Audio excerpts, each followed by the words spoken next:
오늘 말씀의 제목 한번 따라하십시다. 인간의 부족은 문제를 일으키고 하나님의 사랑은 해답을 일으킵니다. 믿음 되길 바랍니다. 제가 한 7, 8년 전에는 베트남의 신학교에 1년에 한 번씩 이렇게 신학교 강의를 간 적이 있습니다. 가서 이제 베트남에 와서 사역하시는 선교사님들에 대한 사역의 내용을 들으면서 가슴이 좀 뭉클한 사역하는 것을 듣고 참 귀하다. 특별히 뭐 다른 교단의 선교사도 있지만 그분은 우리 감리교회에 있었고 제가 저번에 있었던 경기연의 소속이었는데 올해 은퇴하신 걸로 제가 알고 있습니다. 김영관 선교사님인데 이분이 어떤 사역을 했냐면 베트남과 한국이 93년도에 수교가 이루어졌는데 그 일어나기 한 3년 전에 이제 여행이 좀 자유로울 때에 그곳에 먼저 가셨습니다. 가서 어떻게 선교를 해야 되나, 공산국가에서 벗어난 지가 얼마 안 됐기 때문에 드러내놓고 복음을 증거하기는 참 힘든 그런 척박한 영적인 상태였는데 거기서 이렇게 이제 사전 조사를 하는 중에 뜻밖의 사실을 알게 된 것입니다. 어떤 것을 알았냐면 라이따이안이라고 들어보셨어요? 베트남 사람도 아니고 한국 사람도 아닌, 우리 한국에서 이제 베트남에 뭐 전쟁 도와주기도 가고 산업 도와주기도 하고 사장님들도 가고 이렇게 했는데 그분들이 가셔가지고 순간에 판단 미스로 물론 국제 결혼하는 거야 있을 수 있는데 현지처 비슷하게 해가지고 애를 낳고 올 때는 그냥 빙이 있다고 혼자 싸고 와버리는 겁니다. 그 한국에도 아니고 베트남에도 아니고, 그리고 자기는 뭣도 모르고 그렇게 나가서 사는 겁니다. 그러니 그런 애들이 베트남 사람한테는 배제당하고 한국 사람한테는 또 인정 못 받고, 그래서 사회적 여건이 아주 저층에 있는 사회적 여건 속에서 태어나면서부터 그 굴레 속에서 벗어나지 못하는 거예요. 한국 남자들의 부족으로 인해서, 물론 한국 남자들이 가서 큰일도 했습니다만은 한국 남자들의 몇몇 안 되는 그 사람들에 의해서 거기서 그런 엉뚱한 문제들을 일으킨 겁니다. 근데 저도 그 통계를 보고 깜짝 놀랐는데 라이따이안이 통계적으로 몇 명이냐면 70만에 가깝대. 자기가 자료에서 인맥을 통해 쭉 한 것이 맨 처음에 처음 수집했을 때 1,400명. 이 선교사가 한국인이 부족해서 뿌려놓은 이 문제를 어떻게 하나님의 사랑으로 접근해서 조금이라도 베트남 사회에 해답을 제시할까, 이게 기도하면서 고민한 거예요. 이들이 사회적으로 어떤 그 배움의 기회도 놓치고 그렇기 때문에 경제적인 인력도 되지 못하고 이런 것을 안타까워서 그가 휴먼 직업 훈련원을 계획합니다. 그래서 맨 처음에는 조그마한 사무실 하나 얻어가지고 거기서 아이들을 가르치면서 컴퓨터 기술이라든지 또 뭐 재봉 기술이라든지 어떤 디자인이라든지 또 오토바이가 거기는 많은데 오토바이 그 기술 같은 거 이런 것들을 이제 가르치기 시작했는데 이게 점점 실적이 올라가면서 베트남 정부가 외국인에 대해서 영주권을 굉장히 안 내주는 나라인데 이 목사님은 목사님이면서 그 나라에서 영주권을 받습니다. 그리고 놀라운 것은 그 호치민시에서 700평 땅을 무상 기증해요. 그리고 거기에 안양감리교회 소속이었는데 거기서 지원받아가지고 연건평 600평 이상의 직업훈련원을 세웁니다. 지금도 그게 유지돼요. 93년도에 세워서 점점 발전하다가 지금에서 그 20년 동안에 그 직업훈련을 거쳐나간 학생이 약 5만 명에 이릅니다. 지금도 한 1,000여 명 이상이 되는 학생들이 거기서 배우고 있고, 제가 그분하고 개인적인 교분은 하지 않았지만 호치민에 가서 직접 듣고 본 것입니다. 그 건물도 제가 봤거든요. 인간의 부족으로 만들어졌던 그 베트남 사회의 어떤 문제를 하나님의 사랑으로 접근해 가서, 물론 다는 해결하지는 못했지만 그래도 그렇게 누군가의 부족을 하나님의 사랑으로 해법을 제시하려고 몸부림치는 것이 그나마 베트남에게 한국에 대한 이미지를 사고 하나님의 사랑을 드러내는 아주 가슴 훈훈한 선교 이야기가 제가 소개한 것입니다. 인간의 부족은 문제를 일으키고 하나님의 사랑은 해답을 일으키는 것입니다. 오늘 본문에 있는 말씀은 하나님께서 아브라함에게 네가 내 말을 들으면 네 후손이 하늘의 별처럼 땅의 모래알처럼 많아질 것이다. 그렇게 약속을 하시고 내가 지시하는 땅으로 가라. 그런 명령하십니다. 그 약속을 받았을 때가 아브라함이 몇 살이었냐면 75세였습니다. 그래서 갈대아우를 떠나서 약 1500km 되는 긴 여정을 해서 드디어 가나안 땅에 정착하게 됩니다. 이제 하나님 명령을 따라서 가나안 땅에 왔는데 아브라함과 부인 사라는 늘 손꼽아 기다리는 게 언제나 주실래나, 언제나 주실래나. 올해는 안 주셨네. 내년에 주실 건가? 내년 됐는데 또 안 됐는데 후년에 주실련가? 뭐 이렇게 해서 세월이 흐르고 흘렀습니다. 그리고 한 10년 정도 흘렀을 때에 어느 날 마치 이 부인 사라가 큰 결심을 한 듯이 남편을 부르더니 여보, 아무래도 나는 이제는 안 되는 것 같으니까 아마 하나님이 당신 씨만 인정하면 되니까 누구를 통해서 나도 뭔 상관이 있겠어. 그러니까 내 여종의 하가를 내가 허락할 테니까 그 여인과 동침해서 씨를 번성시키는 게 어떻겠습니까? 이렇게 제안을 합니다. 그러면 이 아브라함이 여보, 뭔 소리 하는 거야? 여태까지 기다렸는데 하나님 주실 거야. 그래야 되는데.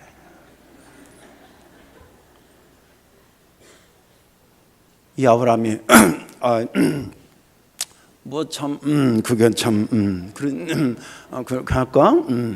이래가지고 들어가서 잤어요. 그래서 아기를 낳았는데 얘가 이스마엘이고 그 나이가 그 아브라함 나이 86세라고 성경은 기록하고 있습니다. 그래서 아이를 낳아서 아브라함의 기쁨은 됐어요. 그런데 하나님의 기쁨은 아니었습니다. 시간이 지나서 99세쯤 됐을 때에 하나님께서 선사를 통해서 아브라함에게 찾아오셨습니다. 아브라함아, 내년에 네 진짜 자식을 낳게 할 것이다. 새카맣게 잊어버렸던 이제 이스마엘 하나로 다 될 줄 알았는데 하나님께서 뜻밖의 제안을 하시는 겁니다. 이제 자기도 능력이 없다고 생각하고 그리고 부인은 뭐 말할 것도 없이 능력이 없다고 생각하는 그때에 그 약속을 받은 겁니다. 그리고 정말 1년이 지났는데 응애하고 태어난 애가 이삭입니다. 그리고 이 이삭이 젖을 뗐다고 그러는데 젖을 떼면서 우리로 말하면 첫 돌 정도로 이해하시면 좋겠습니다.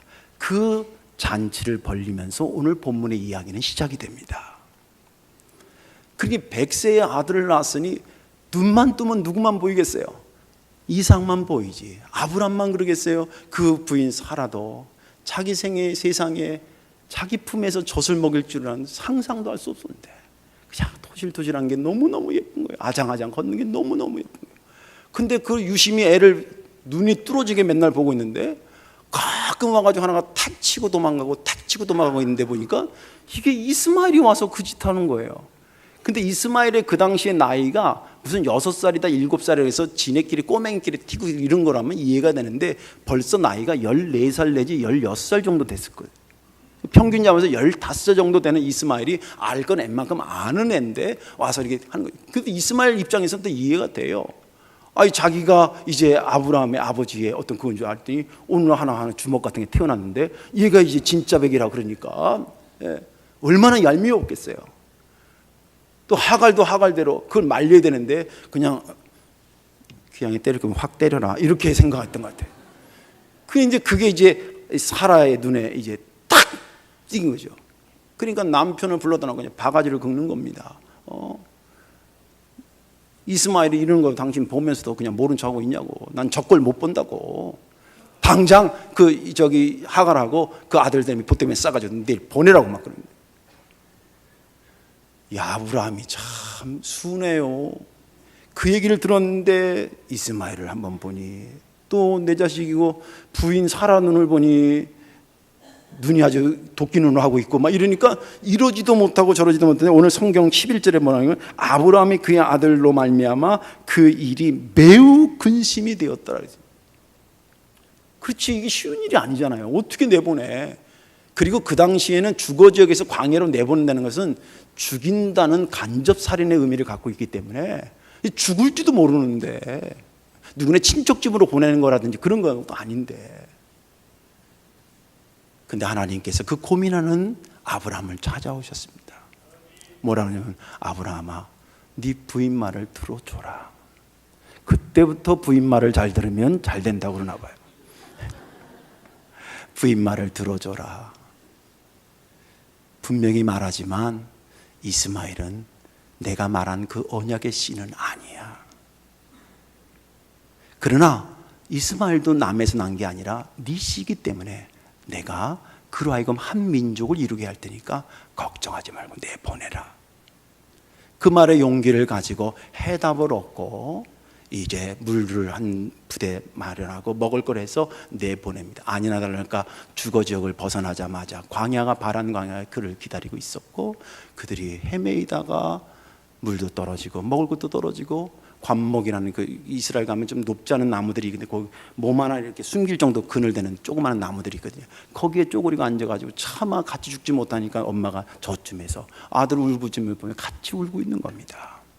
근데 그 울부짖음을 누가 듣냐면 하나님이 듣습니다.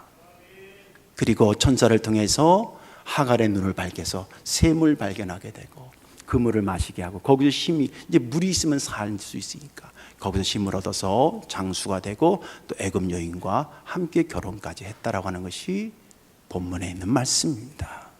저는 지난 주간에 이 본문을 읽으면서 사라는 사라대로 그리고 몸종인 하갈은 하갈대로 그리고 아브라함은 아브라함대로 또 이스마엘은 이스마엘대로 인간들의 부족함이 한 사건에 모아지니까 문제의 문제를 연속시키는 것이었습니다.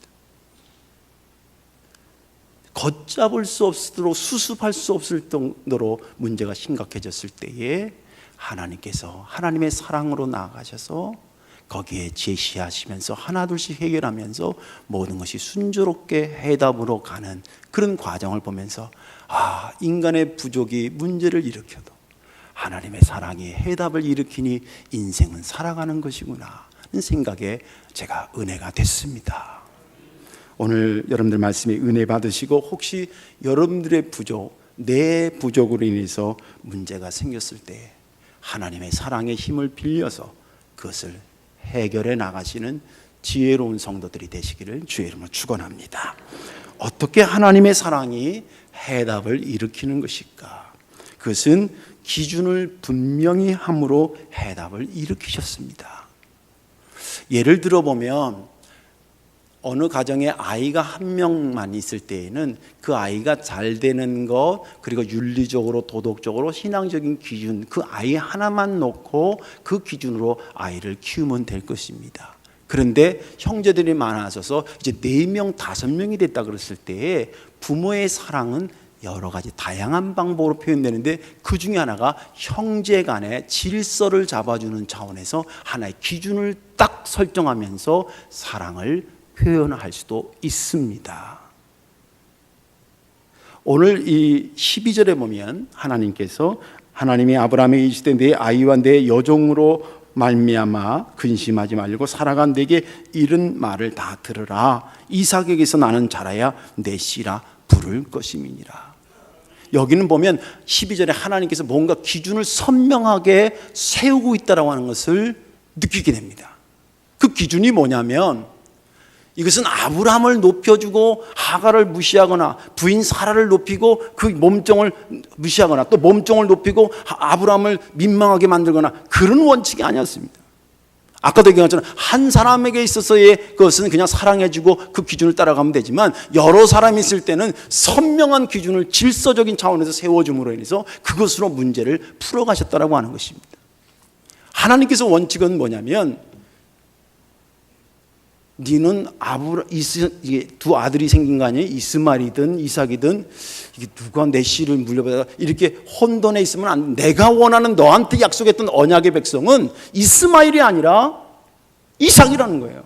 이삭이 대단해서가 아니라 이스마엘은 어떻게 해서 나는 아니냐면 너 그나마 네가 나이가 들었지만 너 나름대로 그래도 내가 좀 아직은 남자 구실을 할 수 있다고 생각했던 조금의 여지가 있었던 것이고, 그의 어머니 그 부인 상대였던 하갈도 그때는 이 여자가 젊었기 때문에 왕성한 생산력을 갖고 있었기 때문에 그 생산력과 네가 남자 구실을 할 수 있는 것이 합쳐서 만들어진 자식은 혈통으로는 상관이 없지만 믿음의 후손으로서는 안 된다는 거예요. 이게 하나님의 기준이었습니다. 이것은 아브라함을 높이거나 무슨 하갈을 무시하거나 사라를 높이거나 다른 사람을 무시하는 그런 원칙이 아니라 전체에 대한 하나님의 선명한 기준이었습니다. 근데 왜 이삭은 저기냐?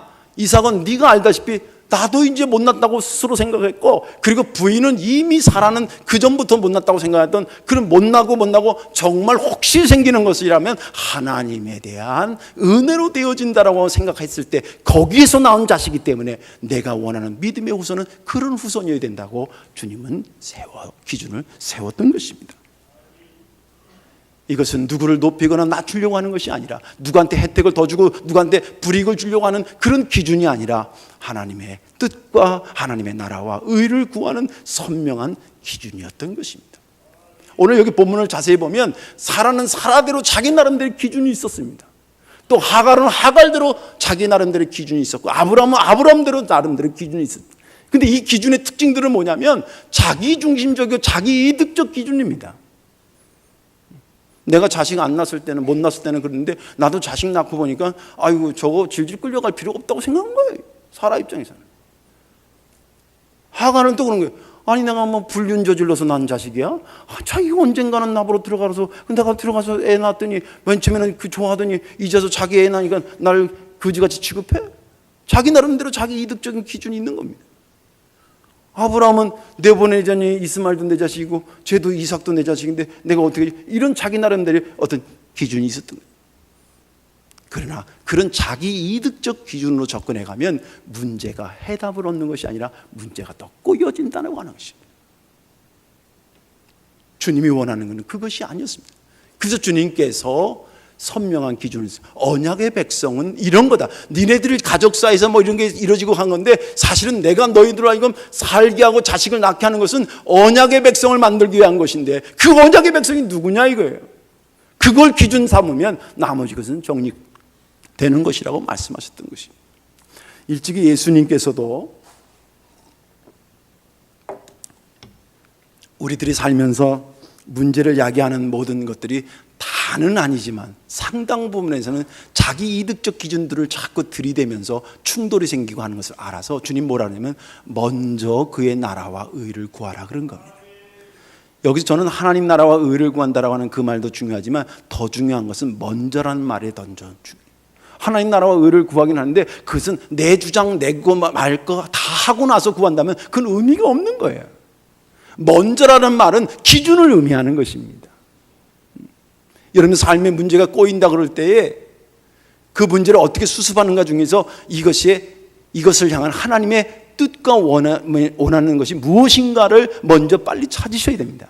그래야 문제가 해답이 되지, 그거 찾지 않고 그냥 다른 것을 자꾸 찾다 보면은 내가 손해보는데 내가 뭐 이렇게 하다 보면 문제는 자꾸 산 넘어 산 깊어지기만 한다라고 하는 것입니다. 아브라함도 보면 먼저 그의 나라와 의를 구할 사람이었다고 한다면 좀 기다렸어야 될 것입니다. 그렇죠? 그리고 또 사라도 정말 하나님의 나라와 의가 우리 가문을 통해서 이 약속의 아들 이삭을 통해서 이룬다면, 아니 뭐 이스마엘이 좀 있다 하더라도 좀 후덕하게 해줘도 상관없잖아. 어차피 역사는 이삭을 통해서 이루어질 건데 굳이 내보내지 않아도 될 텐데, 이거는 이거고 내보내고 싶은 건 내보내고 싶은 건, 이런 마음이 동전하다 보니까 갈등이 생기는 거예요.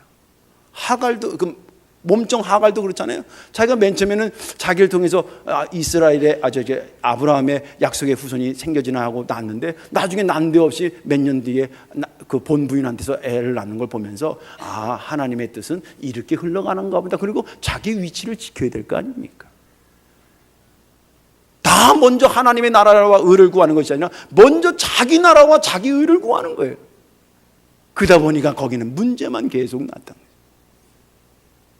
거기에 하나님은 선명한 기준을 세우고, 하나님의 나라와 의를 먼저 구하라고 말씀하셨던 것입니다. 하나님께서 십자가를 통해서 우리에게 사랑을 표현하기도 하지만 때로는 어떤 기준을 설정해 주심으로 우리에게 사랑을 표현하고 해법을 제시한다는 것을 여러분들의 삶의 지혜로 얻기를 주의 이름으로 축원합니다. 또 마지막 하나는 하나님께서 어떻게 사랑의 해법을 제시하냐면 이해관계보다는 존재에 더 비중을 두고 해답을 일으킵니다. 잘 들으세요. 이해관계보다는 존재에 더 비중을 두고 해법을 찾아가십니다. 오늘 여기 본문에 보면 대표적으로 세 사람, 사라라든지 몸종 하갈이라든지 아브라함 셋 다 하나님한테 혼날 건수가 다 있는 사람이에요. 아브라함, 너 왜 못 기다려 너? 그렇죠? 그 다음에 사라, 네가 허락할 때는 언제고 또 네 애 낳았다고 내 뜻은 거의 죽음인데 어떻게 그렇게 할 수 있니 너? 이렇게 혼날 수 있죠? 또 하갈도 너는 신분이 그런 신분이 아닌데 왜 네가 나서 애가 낳았다고 해서 네가 은근히 주인 무시하고 네가 그 자리를 찾으려고 그러냐 너? 셋 다 하나님한테 혼날 수 있는 소지가 다분히 있었습니다. 그런데 하나님께서 이것을 해결하기 위해서 접근하는 방법을 보면 막 넌 이거 잘못했어, 넌 이건 잘못했어, 잘못을 지적하면서 이 해법을 진행시키지 않습니다. 유심히 봐야 될 부분입니다. 하나님께서 저들이 잘못한 것이 있음에도 불구하고 저들의 잘못을 지적하기보다는 다른 방법으로 접근하는 이유가 어디 있을까요? 그것은 하나님은 아브라함, 그의 부인 사라, 그리고 비록 저들한테 무시당하는 하갈이라 할지라도 당신의 이해관계로 그들을 접하지 않았다는 것입니다. 예를 들자면 내가 믿음의 후손을 만드는 것이 큰 프로젝트가 있긴 있어도 하나님은 그것 때문에 아브라함을 이용해 먹지 않았습니다. 그리고 거기에만 만약에 집중했다 그런다면 하갈한테 네 민족, 네 아들을 통해서 민족을 만들어준다는 말을 하실 이유가 없어요. 왜? 사라가 내쫓는 순간에 하나님도 하나님의 머릿속에서 그 몸종 하갈은 잊어버리면 되는 거예요. 그러나 하나님은 그렇게 접근해 가지 않았습니다. 오늘 여기 본문에 보면 사실은 오히려 더 상당 부분이 쫓겨난 하갈과 그의 아들 이스마엘에 대해서 하나님이 관심을 기울이는 것으로 본문은 구성되어 있습니다. 우리가 눈여겨봐야 될 부분입니다. 많은 대부분의 사람들은 이해관계로 사람을 만날 때가 많습니다. 나한테 이득이 되면 손도 꽉 잡다가 자기에게 이득이 안 되면 손을 슬그머니 놓고 안 놓으면 놓으라 그러고 그럽니다. 보세요. 사라가 이해관계로 자기 몸종을 다루잖아요. 자기가 애 없는 여자라는 소리를 듣기 싫으니까 몸종을 통해서라도 반쪽알이긴 하지만 당시의 그 정서는 그러면 본부인 애처럼 이렇게 입양시키는 게 있었거든요. 그런 식으로 해서 나도 그래도 애 못 낳는 여자는 아니라는 것을 그렇게 해서라도 극복하려고 누구를 이용하냐면 하갈을 이용하는 거예요. 하갈 몸종도 누구를 이용하냐면 그 자기 부인, 주인이었던 사라의 것을 해서 아유 주인님 저는 그래도 그런 건 아닙니다. 하나님이 역사하실 거니까 기다려보세요. 이런 게 아니라 자기도 슬그머니 따라 들어가면서 야 요때다. 일단은 내가 애 못 낳았을 땐 모르지만 나도 일단 아브라함의 씨를 받아서 애를 낳으면 내가 이 집에서 그냥 있는 몸종보다는 신분 상승이 훨씬 나을 거다. 제가 왜 이렇게 해석하는 줄 아세요? 그 앞에 장에 몇 장 앞에 가면 하갈이 임신하고 나서요. 자기 주인인 사라를 무시하는 내용이 나와요. 물론 이제 배가 나오니까 이렇게 좀 이렇게 태도가 벌써 이미 좀 무시하는 태도 같잖아. 이렇게 하면서 여종이 주인이 오면 유독 더 내미는 거지. 아유 너무 힘든 것 같아. 이러니까 한 번도 애를 못 낳은 이 주인 입장에서 볼 때는 안 입고 오면서도 어떻게? 그래도 어떻게? 이런 거 있잖아요. 아주 여자들이 무서워요. 이런 것들이 있었거든요. 그게 앞에 본문에 나와요. 그러니까 이런 기회를 통해서 자기 어떤 그걸 신분 상승을 위해서 서로 이용해 먹는 거예요. 그리고 아브라함도 믿음의 후손 뭐 이게 아니라 그냥 누구를 통해서라도 내 자식 하나 낳으면 되는 거예요. 그게 부인이 안 되면 그냥 몸종을 통해서라도 낳아서 그래도 이 새끼는 내 새끼니까 이스마엘이 어디를 닮아도 아버지 좀 닮긴 닮았을 거 아니에요. 그러니까 그거에 그냥 도취돼 가지고 있는 거지. 하나님의 어떤 언약의 백성, 믿음의 후손 뭐 이거는 별로 그렇게 관심이 없어. 거기에 의해서 자기의 자식 갖고 싶은 마음에서 하갈을 이용해 먹는 거예요. 어떻게 보면 나쁘게 얘기하면. 그런데 난데없이 변수가 생긴 게 뭐예요? 아니 나의 길을 못 낳을 것 같은 자기 부인한테서 애를 낳는 바람에 변수가 생겨버린 거예요. 이제는 그동안 애지중지했던 이스마엘이 걸림돌이 되는 거예요. 그동안 집안에 그래도 씨를 내줬던 그 몸종이었지만 하갈이 그래 고마웠는데 이거 본부인한테 애를 낳고 나니까 이 부인이 이게 부인도 아닌 게 어떻게 애매하고 애물단지 같이 된 거예요. 왜 그런 사람들이 그렇게 생각하게 됐을까? 사람을 인격 대 인격으로 접하는 것이 아니라 자기의 이해관계로 접했기 때문에 그런 거예요. 아니 몇 년 전까지는 그렇게 고마운 사람이 오늘 왜 나한테 다른 상황이 아닌데 오늘 나한테 왜 이렇게 걸림돌이 되냔 말이야. 내 욕심으로 사람을 만나서 그럴 거예요. 그러나 하나님은 그렇지 않았어요. 하나님은 하나님의 언약의 백성을 만든다는 이유 때문에 하나님은 아브라함과 사라와 이삭만 살아가고 그리고 그의 몸종에 있던 하갈이라든지 그의 몸에서 난 이스마엘은 너네 나가 죽든 살든 난 상관없다. 그런 하나님이 아니었다는 거예요. 하나님은 비록 사라한테는 걸림돌이 되고 아브라함한테는 걸림돌이 돼서 내쫓긴 하갈이었지만 하나님한테는 내쫓긴 하갈이 아니라 당신의 형상으로 지음받은 사랑하는 딸 하갈이었던 것입니다. 그리고 이스마엘의 울부짖음은 당신의 아들 이스마엘의 울부짖음처럼 들었던 것입니다. 그래서 그들을 살리고 그들에게 다가가셔서 사랑의 해법을 제시했던 것입니다. 여러분들 절대 사람들을 우리가 사는 동안에 만날 수밖에 없지만 관계를 이해관계로 만나지 마십시오. 때로는 친한 친구한테 손해를 볼 수도 있습니다. 제가 일부 예배 때도 얘기했지만 나도 저쪽 교회 때 교인한테 몇백만 원 뜯겼어요. 그렇게도 사는 거지. 그래서 오죽하면 목사한테 그랬을까? 가난하니까. 그래서 결심한 게 두 가지예요. 하나는 미워하지 말자. 두 번째는 절대 빌려주지 말자. 그때도 그게 내 돈이 아니라 내가 무슨 모임에 무슨 회계 맡은 거 있었는데 그거 돈 이렇게 어떻게 해서 금방 그런다고 했다가 그거 그냥 갚느라고 나 죽는 줄 알았어요. 그래도 그렇게 사는 거예요. 때로는 자식이 나를 괴롭혀도 자식은 자식인 것처럼 이해관계로 사람을 접하는 것은 문제를 이야기하지 해법을 제시하지 않습니다. 이제 말씀을 정리합니다.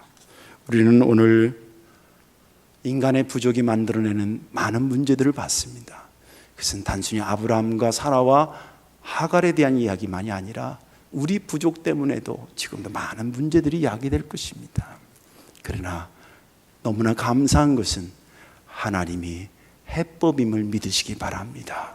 그분의 사랑으로 하나님이 원하는 기준을 세우고 그분의 사랑으로 사람을 이해관계로 만나지 않고 영혼으로 만나고 그 존재로 만나서 여러분들이 문제를 하나님의 사랑의 힘으로 하나 둘씩 해결해 가시는 하나님의 사람들이 되시기를 주의 이름으로 축원합니다.